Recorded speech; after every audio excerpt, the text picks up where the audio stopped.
Here are some facts about me. I had a relationship with my killer's mother. My daughter's death devastated me. I executed my relative. Epilepsy was my curse.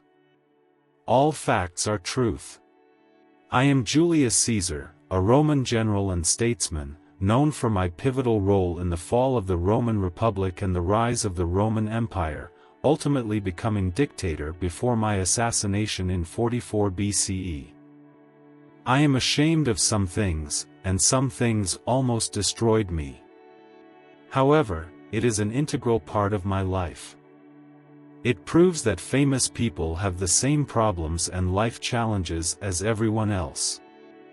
Now all about it in more detail. Section 1. I had a relationship with my killer's mother. I had many relationships in my life, but perhaps none as complex and scandalous as the one with Servilia Scipionis. She was the mother of Brutus, a man who would later become known for his infamous role in my assassination. Our affair lasted for years, and its very existence was known throughout Roman society. It wasn't just a casual connection, it was a deep and public relationship, one that carried both political and personal significance. In many ways, the affair with Servilia embodied the contradictions of my own life, my ability to maintain political power while navigating the complex emotional and personal relationships that were entangled with it.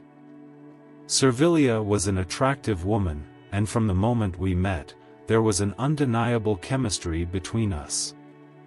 She came from a distinguished family, and her marriage to the prominent Roman politician Marcus Junius Brutus the Elder placed her in the upper echelons of Roman society. Our relationship, however, was not merely one of passion, it was also intertwined with political maneuvering. Servilia was not only my lover, but she was also an ally in the turbulent and often dangerous political landscape of Rome. She was well connected, and her influence proved valuable in many ways. Our affair was likely known to many of our contemporaries, but it wasn't just the public nature of our relationship that made it so controversial, it was the scandalous implications it had on Roman society.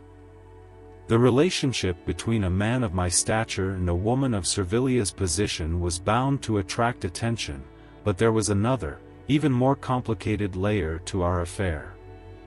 Brutus, Servilia's son, would later rise to prominence as a political figure in his own right.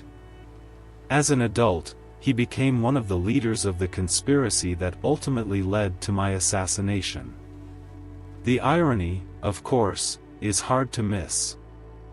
Brutus, whom I had once treated with favor, who had been both a protégé and, in some ways, a trusted confidant, was the very person who would take part in my murder.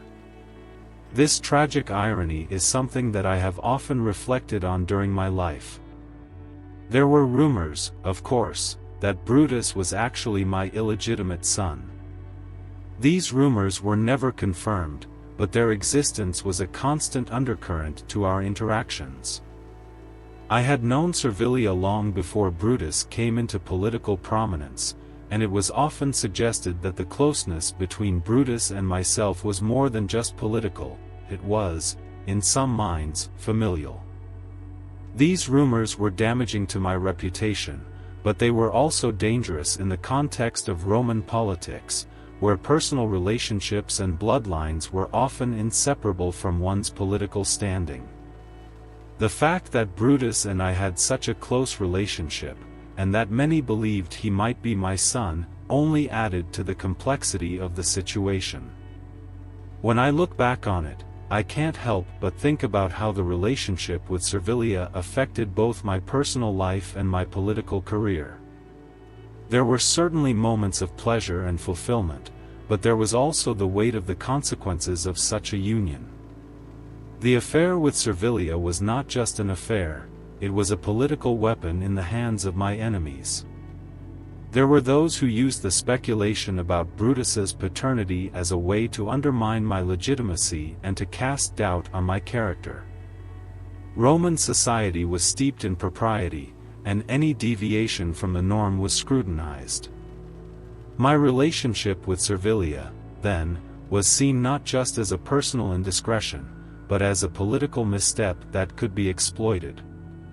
Despite the scandal that surrounded our affair, I had a genuine affection for Servilia.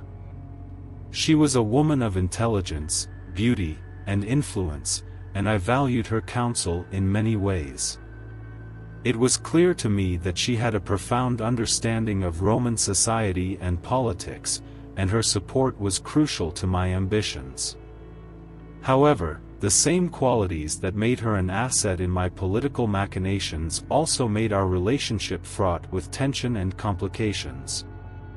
We both had our own agendas, and our affair was as much about survival and power as it was about love and desire. As time passed, the relationship between Brutus and I evolved. I took an active role in his political career, and it was widely believed that I favored him above others, even elevating him to important positions within the government. I valued his intellect and his potential, and I believed that he could one day become a great leader in Rome. The closeness between us, however, led to suspicions and rumors. Those who wished to undermine me in the Senate used our relationship to attack me, insinuating that I had given Brutus preferential treatment because of his possible connection to me. These rumors caused considerable strain in my personal and political life, but they also played a role in the conspiracy against me. When I consider the tragic events that followed, Brutus's involvement in my assassination, it is impossible not to think of the irony.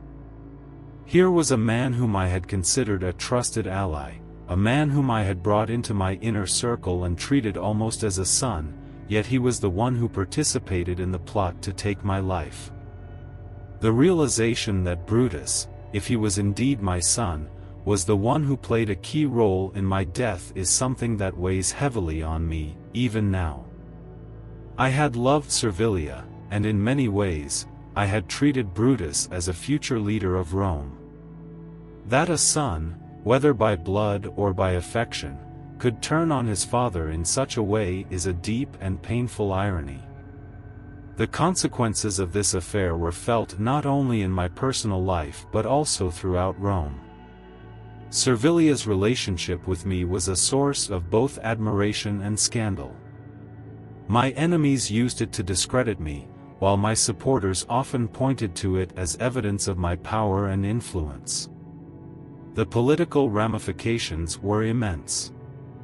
But the most painful consequence of all was the role that Brutus played in the conspiracy against me. Despite everything I had done for him, despite the years of mentorship and favor, Brutus chose to betray me, and the relationship that had once been one of the most important in my life ended in the most tragic of ways. Looking back on my life, I see this affair with Servilia as both a reflection of the complexities of Roman society and a personal tragedy. It was a relationship filled with both passion and political strategy, but it also carried with it the seeds of betrayal. In the end, it was the very man I had treated with favor, the man I had considered almost a son, who would participate in the plot that brought my life to a violent and unjust end. And for all the power I wielded in Rome, for all my accomplishments, it is this betrayal that remains one of the most enduring legacies of my life. Section 2, My daughter's death devastated me. Julia's death was one of the most personal and devastating moments in my life. She was my only legitimate child, my beloved daughter, and losing her felt like losing a part of myself. People often talk about the political implications of her death, how it weakened the alliance between Pompey and me, how it set the stage for the civil war that eventually tore Rome apart. But what they often overlook is the personal grief I experienced, the deep sorrow of losing a child, and the void it left in my life. Julia's marriage to Pompey was not a love match in the traditional sense, it was a political alliance, one that solidified the power of the first triumvirate. Pompey, the military genius, and I, the rising political power, needed each other. But what many don't know is that despite the political nature of their union, Julia and Pompey developed a strong and affectionate bond. They grew to love each other, and the marriage, while born out of necessity, became something deeper over time. I had always hoped that their union would keep the peace between Pompey and me, two men whose ambitions were so intertwined with the fate of Rome. Julia, in many ways, became the bridge that held our alliance together. When Julia died in 54 BCE, complications from childbirth took her from us. It was not just the loss of a daughter, it was the loss of a political connection that had been so important to maintaining the balance of power. But the personal grief was overwhelming. She was young, only in her 20s, and had her whole life ahead of her. As a father, you never expect to bury your own child, and the fact that it happened to me was something I couldn't prepare for. Pompey, too, was devastated. Our alliance, which had been cemented through Julia's marriage, began to crack in the wake of her death. The bond between us, which had once been so strong, began to fray. I couldn't help but feel that the loss of Julia was the beginning of the end for our once great partnership. In the years that followed, Pompey and I drifted further apart.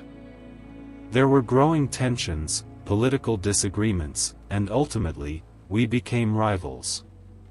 The bond that Julia had forged between us was no longer enough to hold our alliance together, and it wasn't long before we found ourselves on opposite sides of a bitter civil war. In the years after her death, I often thought about how different things might have been if she had lived. Would Pompey and I have been able to maintain our alliance? Would we have been able to hold back the forces that eventually tore Rome apart? The loss of Julia not only devastated me personally but also marked the beginning of a long, painful period of political conflict. And the truth is, I could never fully reconcile the grief I felt with the political realities of the time. Julia's death also had an impact on my relationship with my other family members. It deepened the rift between me and my wife Calpurnia, who had always been distant and difficult to manage.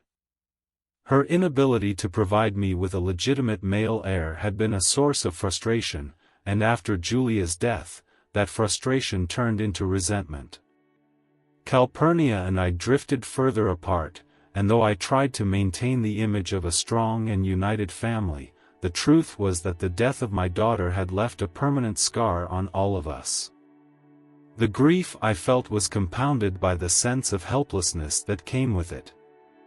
As a ruler, I was accustomed to controlling the fate of others, shaping the course of events, and making decisions that impacted the future of Rome. But with Julia's death, I was reminded that there were some things even I could not control. No amount of power or influence could bring her back. It was a reminder of the fragility of life, of how quickly things could change, and how little we can really control in the end. After her death, I threw myself even more into the political and military affairs of Rome, as though by focusing on those things, I could bury the pain I felt.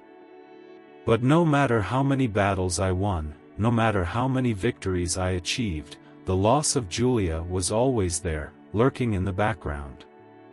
It was a wound that never truly healed, a reminder that no matter how great one's power, there are forces in life, death, grief, loss, that cannot be overcome by ambition or strategy. Looking back, I can't help but think about how things might have played out differently if Julia had lived. Would Pompey and I have been able to avoid the civil war? Would the political landscape of Rome have been different? It's impossible to say for sure, but what I do know is that her death marked a turning point in my life, both personally and politically. Julia's death, while a personal tragedy, also played a pivotal role in shaping the future of Rome. The political vacuum that followed her passing was part of what led to the eventual collapse of the triumvirate.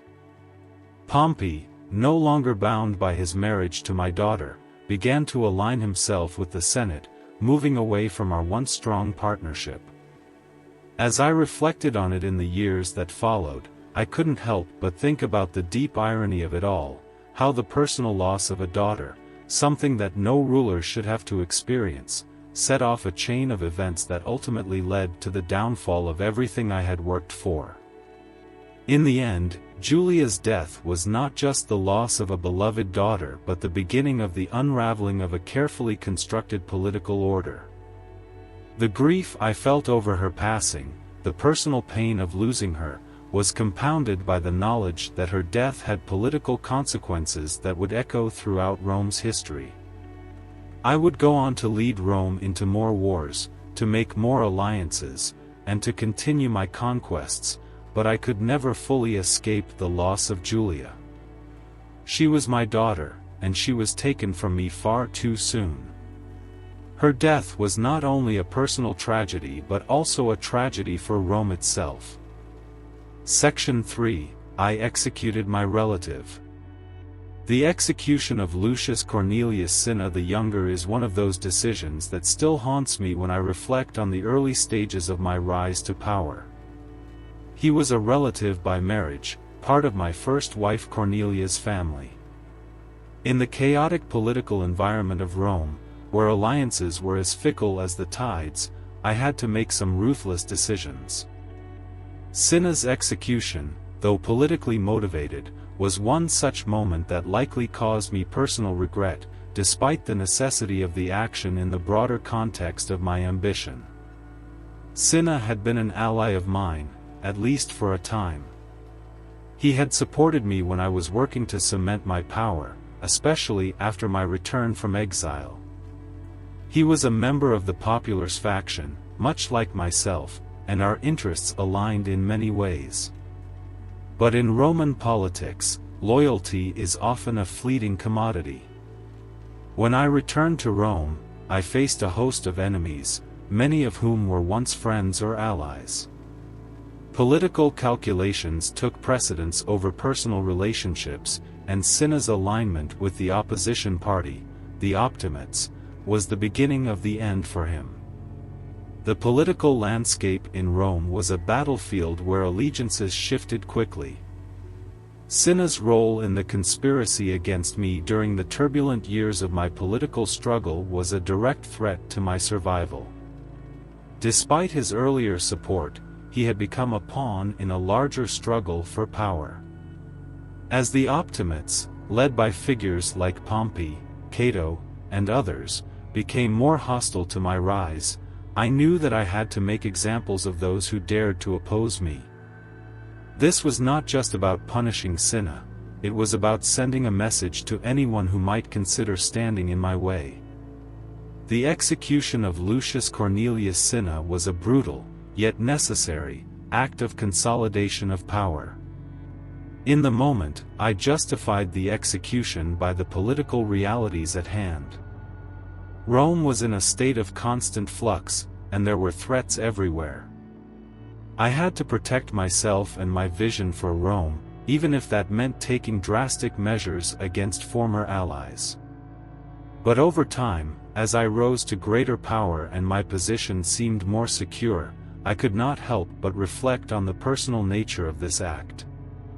Cinna was not just a political enemy, he was family, a relative by marriage, tied to the memory of my first wife, Cornelia. Her family had been with me through the toughest times, and to execute a member of her family was not a light decision.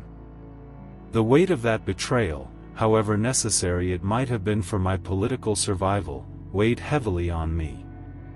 The regret I felt was not about whether the execution was justified, it was. But it was about the deeper human cost of my actions. Cinna's death was a result of the relentless ambition that drove me, the ambition that often made me view people as tools to be used and discarded. The personal connections I had, the bonds I had formed through marriage and alliance, became secondary to the bigger picture. I had once seen Cinna as a possible ally, someone who could help me in my struggle for power. But in the end, he became an obstacle, and I eliminated him, as I had done with others who stood in my way. It is one thing to make ruthless decisions in the heat of battle, but it is another to reflect on those decisions once the dust has settled. After Cinna's execution, I became acutely aware of the personal sacrifices I had made in pursuit of power. I had cut ties with many people, including family members, and lost sight of the human cost of my actions. I had been focused on survival, on winning at all costs, but the execution of Cinna forced me to confront the collateral damage of my choices. I had sacrificed relationships, trust, and, perhaps, even a sense of morality, all in the name of securing my place at the top. But the nature of Roman politics did not allow for such luxuries as personal regret. Once the deed was done, there was no room for reflection or remorse. It was a lesson I would learn time and time again: in the pursuit of power, there is little room for sentiment. The execution of Cinna was just one of many acts of political violence I would order in my career, and each one of them was justified in the name of survival and ambition. But when I look back on those moments, I can't help but feel the weight of what I lost in the process: the relationships that were broken, the trust that was shattered, and the personal connections that were severed in the name of power. In the grand scheme of my life, the death of Cinna might seem like a small event, but it was a turning point for me personally. It marked the moment when I truly understood the cost of power. The lines between politics and personal relationships had become blurred, and I had become a man who was willing to do anything to achieve his goals, even at the expense of those closest to him. In the end, the death of Cinna was not just a political necessity, it was a reflection of the person I was becoming. A man who had to sacrifice his humanity for the sake of ambition, a man who had learned that in Rome, loyalty was fleeting, and survival required sacrifices that were often too great to bear. Looking back, I wonder what might have happened if I had made different choices. Would the political landscape have shifted? Would I have been able to achieve my goals without resorting to such ruthless measures? The answer is unknown, but the execution of Lucius Cornelius Cinna the Younger stands as a stark reminder of the brutal realities of Roman politics and the personal sacrifices I made in my quest for power. Section 4: Epilepsy was my curse. Throughout my life, I was known for my strength, my intellect, and my unrelenting pursuit of power. But there was something about me that few knew, something that I tried to keep hidden: my epileptic seizures. In a world that placed such immense value on physical and mental perfection, especially in leaders, this condition was seen as a weakness. It was a vulnerability that I did not wish to reveal, for I knew it could undermine my authority in the eyes of the Roman people. Epilepsy, in the eyes of many, was not just a medical condition, it was often seen as a divine curse, a sign that the gods were displeased or that a person was somehow flawed. Epileptic seizures were not something that the ancient Romans understood well. Medical knowledge at the time was rudimentary at best, and anything that seemed to challenge the body's usual functions was often viewed through a supernatural lens. People who suffered from seizures were often seen as unfit for leadership, and some believed that the gods used these seizures as a way of demonstrating their power. In a society where physical prowess and mental clarity were idealized, a leader who was prone to such weakness might be considered unworthy of command. For me, this reality was deeply troubling. I was a man who thrived on control over my circumstances, control over my destiny, control over the fate of Rome itself. The idea that I might lose that control to something as unpredictable and uncontrollable as a seizure was, in many ways, a personal nightmare. I had worked tirelessly to craft an image of invincibility, one that reflected the ideals of Roman leadership, strength, rationality, and fortitude. To reveal that I was prone to a condition that could strike at any moment seemed to contradict everything I had worked for. It could weaken my position, both politically and personally. As a young man, I was not immediately aware of the condition that would later define my private struggles. But as I rose through the ranks of Roman society and politics, I began to experience episodes that could not be easily explained away. In those moments, I could feel my body betray me, my muscles tightening, my vision blurring, my mind slipping away. These moments were terrifying, and I knew that if anyone found out about them, it could be the end of my career. In a way, they were my greatest secret, one I hid with great care. The secrecy surrounding my condition became all the more important as I gained more power. With each victory, each conquest, and each political maneuver, I was building an image that needed to be flawless, untouchable. The notion that a leader could have a physical weakness like epilepsy was something that could not be allowed to slip into the public consciousness. The Roman people had to see me as a godlike figure, a leader whose mind and body were both perfect and invulnerable. To admit to a weakness like epilepsy would have been to tarnish that image. The truth, however, is that I was not invulnerable. I had moments of weakness, moments when I was at the mercy of my body. There were times when the seizures were particularly severe, and I was left feeling completely powerless. But my ambition, my pride, and my relentless drive kept me moving forward. I couldn't afford to let these episodes define me, and I worked tirelessly to conceal them from the public eye. Still, despite my efforts to hide it, there were moments when my condition could not be entirely masked. The symptoms, especially during a seizure, were hard to hide, and it was not unusual for those closest to me to witness what happened when I was overcome by an attack. I learned to recover quickly, to hide my vulnerability behind the mask of a strong and confident leader. But in private, I struggled with the knowledge that my body was not as strong as my mind, that there was a part of me that could not be controlled. Looking back, I can see how my epilepsy shaped my relationship with power. In a way, it drove me to work harder, to prove to myself and to others that I was more than just my physical body. My mind, my ambition, my ability to lead, those were the things that defined me. I wanted to be remembered as a great leader, not as a man who had been plagued by a physical ailment that was beyond his control.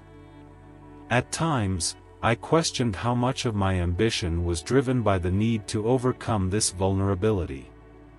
Was it my desire for power that made me push myself so hard, or was it the fear that my condition would eventually be discovered? It's hard to say for sure, but I know that I was always determined to prove that I could rise above the limitations of my body. Despite the personal toll that epilepsy took on me, I did not allow it to stop me from achieving my goals. I knew that I had to keep moving forward, that I could not afford to let my seizures define me. In a way, they became a part of the backdrop of my life, something I had to manage and keep hidden, but never something that would dictate my destiny. I believed that power was the ultimate tool for control, and that if I could achieve enough of it, I could protect myself from anything, including the unpredictability of my own body. As I grew older and my career expanded, I continued to experience seizures. But I became more adept at hiding them, more focused on maintaining the image I had built. The condition was a part of my life, but it was not the defining part. What mattered was my ambition, my genius, and my ability to shape the future of Rome. In many ways, I think I saw my condition as a challenge to overcome, a test of my resilience and determination. It was not a moral failing, but in the eyes of many, it would have been seen as one. And that's what made it such a personal struggle for me, trying to reconcile my own physical limitations with the public image I had worked so hard to create. In the end, my epilepsy was just one more battle I had to fight, one more challenge in a life that was already full of them. I faced the world with the same intensity and determination that I applied to every aspect of my life, and I refused to let it define me. It was a secret that I carried with me throughout my career, one that weighed heavily on me but never stopped me from striving for greatness. I was determined to make my mark on the world, and nothing, neither my body nor my enemies, would stand in my way.